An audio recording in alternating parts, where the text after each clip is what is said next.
آنتی نوتریانت یا ضد ماده مغذی رو شنیدین؟ لکتین، تانن و فیتات ها اینا جزء مواردی هستن که اقلام غذایی مخصوصا تو گیاهان ما خیلی زیاد میبینیمشون که برای اینکه از خودشون محافظت بکنن گیاهان اینا رو دارن.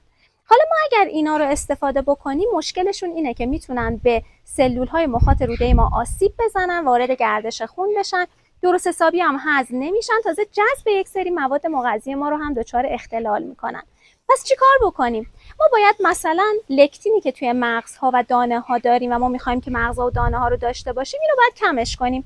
پوست اینا رو باید بگیریم، آردشون بکنیم، تخمیرشون بکنیم و یه راهکاری پیدا کنیم که اینا کمتر بشن. پس بنابراین زمانی که ما میخوایم مخصوصا از مغزها استفاده بکنیم سعی کنین که پوست اونها رو تا جایی که میشه جدا بکنین، مثلا گردو و بادوم مخصوصا.